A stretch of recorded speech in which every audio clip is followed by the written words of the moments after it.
RTO में नहीं सुधर रहे हैं हालात, उड़ रही सोशल डिस्टेंसिंग के नियमों की धज्जियां।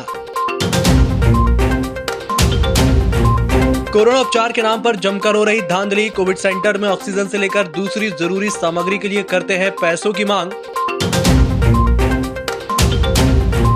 और आज 17 मरीजों की रिपोर्ट आई कोरोना पॉजिटिव। कुल संक्रमित हुए 895, 501 मरीज हो चुके हैं स्वस्थ। नमस्कार, बालाघाट लाइव के इस बुलेटिन में आपका स्वागत है। मैं हूं आपके साथ आकाश और अब देखते हैं खबरें विस्तार से। बालाघाट के जिला परिवहन कार्यालय में अब भी हालात सुधरने का नाम नहीं ले रहे हैं। यह नजारा एक बार फिर उस दौरान सामने आया जब ईएमएस टीवी की टीम आरटीओ ऑफिस पहुंची। उस दौरान जहां लर्निंग और दूसरे कार्यों को लेकर आने वाले लोग सोशल डिस्टेंसिंग की धज्जियां उड़ा रहे थे, वहीं पक्के ड्राइविंग लाइसेंस के लिए तय सीमा से ज्यादा फीस वसूलने की शिकायतें लोगों ने कही, जिसके चलते यहां चलने वाले अंधेर गर्दी का खुलासा हुआ है। वहीं प्रभारी आरटीओ अपने चैम्बर से गायब रहे। प्रदेश के साथ बालाघाट में भी हेल्प डेस्क का आरटीओ में शुरुआत किया गया है, लेकिन हेल्प डेस्क में देखने में मिला यहाँ पर हेल्प डेस्क में कोई भी कर्मचारी अधिकारी नहीं जो हेल्प दे, लोगों को बताए कि यहाँ पर कहाँ जाना है, क्या काम करना है, ड्राइविंग लाइसेंस कैसे बनना है, फिटनेस कैसे होना है। इसके साथ ही आरटीओ भी अजय मार्को भी फिलहाल अभी ऑफिस में नहीं है और यहाँ पर जो कर्मचारियों का कहना है जो साहब अभी कहीं मीटिंग में गए हैं, लेकिन आमतौर पर लोगों का कहना है कि अक्सर अधिकारी मिलते नहीं, इस तरह काम विलम्ब से हो रहा है। इसके बाद इसी तरह में अगले फिर विभाग की जानकारी देंगे। तब तक के लिए आगे दीजिए ईएमएस टीवी के लिए नरेंद्र जायसवाल। बालाघाट जिले में कोरोना बीमारी से पीड़ित मरीजों के लिए बने कोविड सेंटर में धांधली की खबरें निकलकर सामने आने लगी हैं। सूत्रों के अनुसार ज्यादातर ऐसे मरीज जिन्हें ऑक्सीजन की जरूरत होती है, उन्हें तरह तरह से पैसों की मांग की जाती है। इसमें ऑक्सीजन सिलेंडर से लेकर खाने पीने से लेकर दूसरी जरूरी सामग्री शामिल है। हालांकि अभी तक इस मामले में कोविड सेंटर में भर्ती मरीजों ने किसी अनजाने भय के चलते खुले रूप से शिकायतों को सार्वजनिक नहीं किया है, लेकिन इन समस्याओं से जुड़े मरीजों का कहना है कि उस योजना का लाभ अब नहीं मिल पा रहा है जिसमें आर्थिक रूप से कमजोर कोविड मरीजों के लिए मुफ्त में इलाज की बातें कही जाती है। वहीं इस मामले में सीएमएचओ डॉक्टर मनोज पांडे ने बेबुनियाद आरोपों का खंडन करके बताया कि सरकार के निर्देश पर कोविड सेंटर में पूरी तरह निःशुल्क मरीजों का उपचार किया जा रहा है। साथ में खाने और दवाइयों और ऑक्सीजन भी निःशुल्क उपलब्ध कराई जा रही है। वहीं कोविड वार्ड में वेंटिलेटर और ऑक्सीजन की पर्याप्त मात्रा है। साथ ही इन उपकरणों को हैंडल करने वाले चिकित्सक और दूसरे पैरामेडिकल स्टाफ अपनी सेवा दे रहे हैं। बालाघाट जिले के 17 मरीज कोरोना पॉजिटिव पाए गए हैं। इस प्रकार बालाघाट जिले में अब तक कुल 895 मरीज कोरोना पॉजिटिव पाए जा चुके हैं। इनमें से 383 मरीजों का उपचार किया जा रहा है। शासन के प्रोटोकॉल के अनुसार ठीक हो जाने पर 501 मरीज अपने घर जा चुके हैं। 7 मरीजों को उपचार के लिए मेडिकल कॉलेज छिंदवाड़ा रेफर किया गया है। वहीं 4 मरीजों की मृत्यु हो चुकी है। जिन मरीजों के सैंपल कोरोना पॉजिटिव पाए गए हैं उनमें से 1 मरीज और नगरीय क्षेत्र बालाघाट वार्ड नंबर 32 के 2 मरीज और वार्ड नंबर 12 का 1 मरीज शामिल है। मजदूर किसान विरोधी विधेयक कानून वापस लेने की मांग को लेकर गुरुवार को अखिल भारतीय किसान के द्वारा कलेक्टर को ज्ञापन सौंपा गया। बताया गया कि मूल्य वृद्धि रोकने के लिए सार्वजनिक वितरण प्रणाली के सार्वभौमिकरण किया जाए और कमोडिटी बाजार में सट्टा व्यापार पर प्रतिबंध लगाने के तत्काल कदम उठाए जाएं। मिट्टी तेल और शक्कर को सार्वजनिक वितरण प्रणाली से हटाना बंद करने की मांग की है। इसी के साथ बुलेटिन में चला एक छोटे से ब्रेक का, जल्द हाजिर होंगे।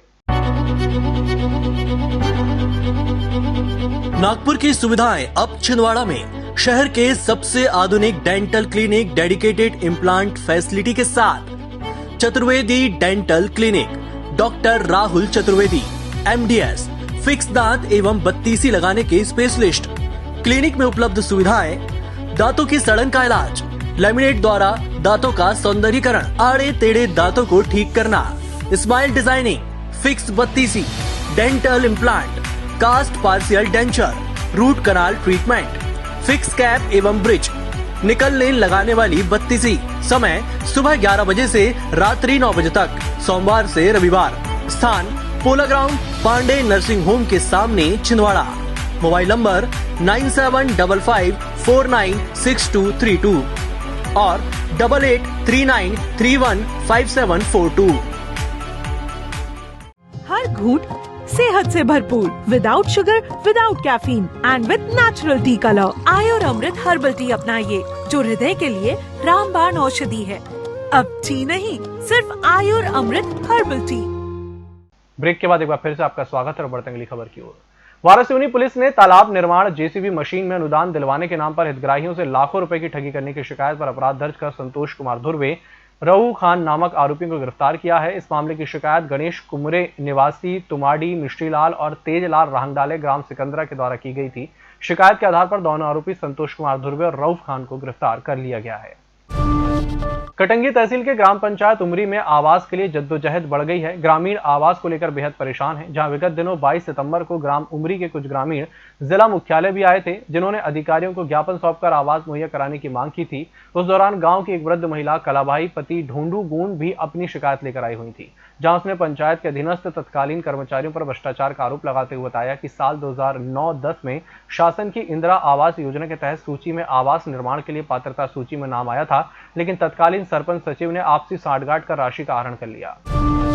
वेतन भत्ते सहित अपनी विभिन्न मांगों को लेकर संयुक्त मोर्चा मंडी कर्मचारी संघ के आह्वान पर जिले भर के कृषि उपज मंडी कर्मचारियों द्वारा शुक्रवार से हड़ताल शुरू कर दी गई। कर्मचारियों की मांग है कि सरकार किसान विरोधी अध्यादेश को तत्काल वापस ले और मंडी के निजीकरण की प्रक्रिया को बंद करे। यदि सरकार के द्वारा ऐसा नहीं किया गया तो यह आंदोलन लगातार चलता रहेगा और अधिकारी कर्मचारी काम नहीं करेंगे। गोंगलई मंडी में भी कर्मचारियों के द्वारा एक्ट के विरोध में प्रदर्शन किया गया। हमारी मांगे है, हमारे वेतन भत्ते शासन द्वारा सुनिश्चित किया जाए, क्योंकि जो अभी बिल पास हुआ है संसद और राज्यसभा में, जिसके तहत कोई भी व्यापारी अपनी प्राइवेट मंडी खोल के अपने प्राइवेट प्रतिष्ठान पे खरीदी कर सकता है और मंडी प्रांगण में शासन के द्वारा जो है निर्धारित टैक्स, यहाँ पर माल क्रय करने पे उनको टैक्स लगेगा और बाहर क्रय करने पे फ्री है।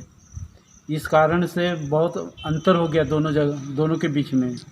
बाहर फ्री है तो व्यापारी ज़्यादा बाहर खरीदी करने पे अपना वो रखेगा, इसलिए वो मंडी प्रांगण में नहीं आ रहा है। मंडी प्रांगण में नहीं आ रहा है तो मंडी के जो मंडी टैक्स मिलता है, जो फीस मिलती है, वो फीस हमको नहीं मिलेगी, जिससे किसान और नहीं आ रहा है, व्यापारी नहीं आ रहा है, तो यहाँ भाव भी कम रहेंगे। टैक्स लगने के कारण कर्मचारियों पर क्या असर पड़ेगा इसका? इससे क्या, जब टैक्स ही नहीं आएगा तो हमारे जो वेतन भत्ते हैं, हमारे वेतन भत्ते हमारे द्वारा जो अर्जित किया जाता है टैक्स, उसी में से मतलब हमारे वेतन भत्ते स्थापना भी होता है और कुछ परसेंटेज जो है सड़क निधि में, कुछ बोर्ड के लिए भिजवाते हैं। तो क्या डर बना हुआ है आपको? अगर ऐसा नहीं होता है तो उससे क्या प्रक्रिया होगी? आप लोग क्या नौकरी के निकाला जाएगा? कुछ इस तरह की नौकरी से निकालने वाली नहीं है। क्या है, हमारा अभी 4 माह का वेतन लंबित है, तो हमारे जो है जीविका चलाने के लिए बहुत बड़ी समस्या। टैक्स नहीं आएगा, हमको वेतन भत्ते नहीं मिलेंगे, हमारा वेतन लंबित होते जाएगा। कभी अभी 4 महीने, कल 6 महीने होगा, फिर 12 महीने होगा। इस प्रकार से क्या है, हमारे सामने बहुत बड़ी समस्या आ जाएगी, आर्थिक संकट आ जाएगा। भारतीय जनता पार्टी जिला कार्यालय बालाघाट में शुक्रवार को जनसंघ के संस्थापक पंडित दीनदयाल उपाध्याय की जन्म जयंती सेवाभाव से मनाई गई।